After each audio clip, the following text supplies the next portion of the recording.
नमस्कार साथियों, आप सबका पुनः स्वागत है श्रद्धा एस्ट्रो ज्योतिष में। आज हम लोग कवर करने वाले हैं मंगल कर्क लगन में यदि द्वादश भाव में 12वें भाव में या ये कहीं कर्क लगन में मिथुन राशि में अगर मंगल बैठते हैं तो उसका क्या रिजल्ट देखने को मिलता है। इससे पहले हम लोगों ने 11 अलग अलग भावों में कर्क लगन के मंगल के फल को जान लिया है। अगर आपने वो वीडियो नहीं देखी है तो आप प्लेलिस्ट सेक्शन में जाएँ, कर्क लगन के 12 भावों में मंगल के फल को देख लें वो प्लेलिस्ट, और उसमें सारे वीडियो आप देख सकते हैं सिलसिलेवार ढंग से।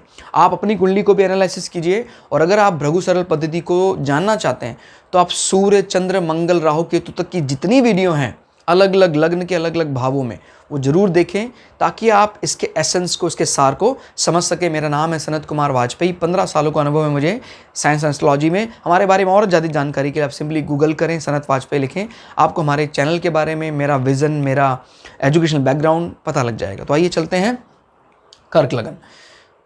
तो यहाँ से जब गिनते हैं एंटी क्लॉकवाइज 1 2 3 4 5 6 7 8 9 10 11 12, तो 12वें नंबर पर पड़ती मिथुन राशि। मिथुन राशि में जब मंगल बैठते हैं तो क्या फल होता है। देखिए, मिथुन राशि का एक नेचर है, 12वें भाव का भी एक नेचर है, दोनों को मिलाना है। तो 12वां भाव क्या है? व्यय भाव, हमारी चरण, पैर, क्लियर हो गया, फुट जिसको बोलते हैं, उसको रिप्रेजेंट करता है। और क्या रिप्रेजेंट करता है? दूरस्थ स्थान, दूर क्षेत्र, इसको फाइनल मोक्षा भी कहा जाता है। क्लियर? तो ये सब बातें, अकल्ट यानी हिडन सीक्रेट्स, वो जो दूसरा हमसे छिपाता है, ये हम दूसरे से छिपाते हैं, दूसरा हमसे छिपाता है 12वां भाव, तो वो भी चीज़ बताता है 12वां भाव। और मिथुन राशि है वो एक महिला और पुरुष की आकृति है। महिला के हाथ में वीणा है, पुरुष के हाथ में गदा है। तो ये बुध का रोमांटिक फेज़ है और मंगल वहाँ बैठे हुए हैं। मंगल को ये फेज़ समझ में नहीं आता, हालांकि बुध कुछ विरोध करने वाला नहीं है यहाँ पर, बट फिर भी मंगल को ये राशि समझ में नहीं आती, यार मुझे किस जगह आपने ला दिया जो मेरे नेचर से एकदम विपरीत है। यानी जो वेपन्स पर काम करने वाला व्यक्ति है उसको वेपन्स के साथ ही आनंद आता है। आपने थोड़ा सा किसी ऐसे कमरे में उसको ठहरा दिया जहाँ पर बुध का रोमांटिक फेज झलकता है, तो फिर मंगल इस चीज़ को बहुत ज़्यादा एंजॉय तो नहीं कर सकता है। तो 12वें भाव में बैठकर जो भी ये नेगेटिव कार्य है उसको ख़त्म करने का प्रयास करता है। अब जैसे मंगल यहाँ से 7वीं दृष्टि आपके ऋभु भाव में, तो शत्रुओं को भयभीत रखेगा। क्षत्रिय राशि है ये वैसे भी, तो शत्रु दूर रहेंगे आपसे। मंगल यहाँ आपको भूमि संबंधी अनावश्यक कष्ट करवा सकता है, अनावश्यक व्यय करवा सकता है। क्लियर हो गया? इससे व्यय होगा, उससे कष्ट भी हो सकता है आपको। और मंगल यहाँ पर आपके जॉब स्थान का भी मालिक है और आपके संतान भाव और आपके एजुकेशन सर्टिफिकेशन का भी मालिक है, और वो चला गया अभी 12वें भाव में। हम ये भी कह सकते हैं मंगल अपने घर से 1 2 तीसरे भाव में बैठा हुआ है और बहुत अच्छी जगह नहीं बैठा हुआ है। तो मतलब क्या है, आपके जॉब प्रोफाइल में तीसरा जो नंबर है वो एक महत्वपूर्ण भूमिका निभा सकता है। 3 नंबर is what? As communication. Clear हो गया? कनेक्टिविटी, कम्युनिकेशन, अगर उससे संबंधित कुछ काम करते हैं, दूरस्थ स्थान में कम्युनिकेट करने के लिए कुछ डिवाइसेस हैं, उन पे डील करते हैं आप, तो आपको फ़ायदा हो सकता है। और मंगल अपने इस घर से 1 2 3 4 5 6 7 8 8वें घर में बैठा है। क्लियर हो गया? तो 8वें घर में मंगल बैठा है, बहुत ज़्यादा सेटिस्फाई तो नहीं है। 12वां और 8वां भी मिल रहा है, तो मतलब क्या है, संतान को लेकर बाधाएं, कष्ट होगा।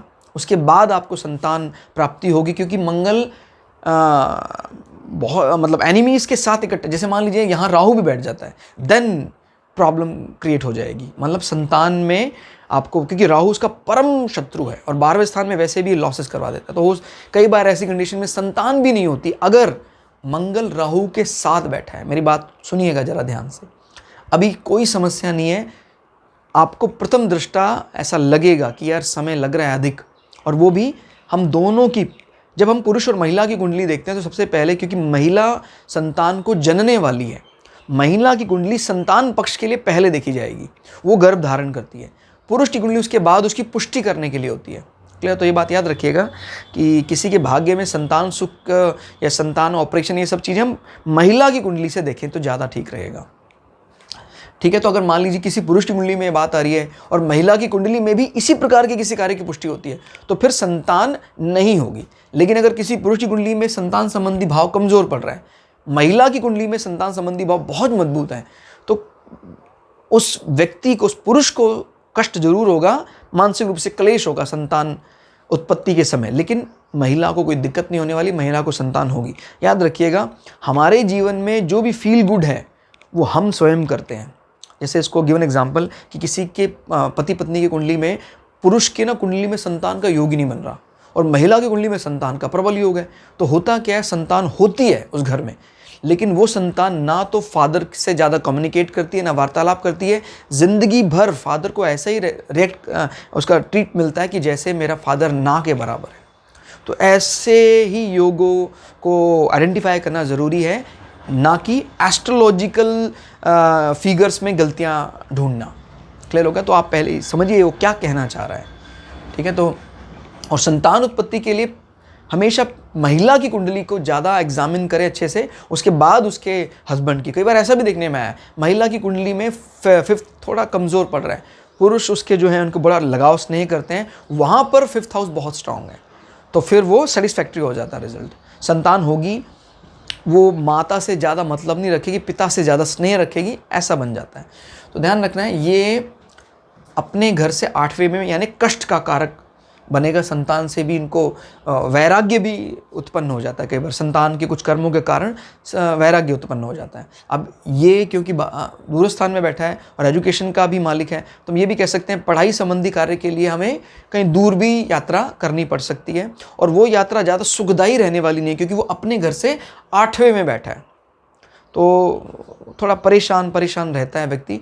और इस कुंडली में किसी भी कंक्लूजन से पहुंचने से पहले आपको हायर डिग्री रिसर्च यानी बृहस्पति को भी देखना ज़रूरी है, आपका बेसिक एजुकेशन सिस्टम यानी सूर्य और ये चौथे घर का मालिक शुक्र को भी देखना ज़रूरी है। उसके बाद हम ये पहुँचेंगे भाई ये निल रहेगा पढ़ाई में या कुछ ठीक ठाक सी सेटिस्फैक्ट्री पढ़ाई करेगा भी नहीं करेगा। क्लियर? सिर्फ इससे कुछ कह पाना कि यार ख़त्म। लेकिन मंगल फिलहाल जो हम देख रहे हैं वो ज़्यादा अच्छे रिजल्ट नहीं दे रहे हैं, पासिंग मार्क्स बहुत मुश्किल से मिल पा रहे हैं मंगल को इस स्थिति में। तो ओवरऑल मंगल यहाँ पर कोई बहुत अच्छे रिजल्ट नहीं देता है। लेकिन मैं आपसे फिर यही कहूँगा कि किसी भी कुंडली में किसी एक ग्रह से उसका भाग्य तय कर पाना ठीक नहीं होता। हालांकि ये बात निश्चित है कि कर्क राशि को या कर्क लगन को भारी नुकसान हो रहा है अभी, क्योंकि मंगल इस कुंडली में योग कारक ग्रह थे। अगर वो 12वें में चले गए और 12वें में भी ऐसे घर में जहाँ पर माहौल नहीं बन रहा उसके जैसा सपोर्टिव, जैसे 12वें में चले जाकर कोई ग्रह एक्सेल्ड कर जाता, मित्र भाव में बैठ जाता, तो बली हो जाता वो। अभी वो मित्र भाव में भी नहीं बैठ रहा है, तो उसका एक संकुचन तो रहेगा ही, मस्तिष्क संकुचित रहेगा। क्लियर? तो हमें क्या क्या देखना है, इसकी चौथी नज़र कहाँ पड़ रही है, 7वीं नज़र, 8वीं नज़र किस किस भाव के मालिक हैं। तो कर्म को भी कमज़ोर करेगा, संतान उत्पत्ति में बाधा क्रिएट करेगा, और 8वीं नज़र आपके मित्रों माने आपके शत्रुओं का विनाश करेगा, वो ठीक है, और पराक्रम को बढ़ा कर रखेगा। तो दोस्तों ये था कर्क लगन के 12वें भाव में मंगल का फल। आपको ये क्लास कैसी लगी आप कमेंट करके ज़रूर बताइएगा। कोई ऐसा प्रश्न जो अगर कॉमन है सबके लिए तो उसके बारे में ज़रूर हम लोग क्लास रिकॉर्ड कर सकते हैं। कोई ऐसी बात जो आपको बार बार परेशान करती है, हालांकि ग्रहों का गणित करके हमने एक प्लेलिस्ट और चला रखी है जहां ये सब टिपिकल टर्मिनोलॉजी है कि कौन योग कारक कैसे निकाला जाता है, या गुलिकादि गणना कैसे करते हैं, और लग्न कैसे निकालते हैं। वो टिपिकल जो मैथ्स वाला पार्ट है उसके लिए हमने एक अलग प्लेलिस्ट बना रखी है, वो प्लेलिस्ट भी आप देख सकते हैं। आप चैनल में जाएं, आप ग्रहों का गणित करके एक प्लेलिस्ट है, उसमें आप सारे आपको वो जो टेक्निकल पार्ट्स हैं मिल जाएंगे। तो दोस्तों आज की इस क्लास में इतना ही, मिलते हैं अगली क्लास में। तब तक के लिए जय श्री भृगु पराशरा, जय श्री शुक्राचार्य, नमस्कार।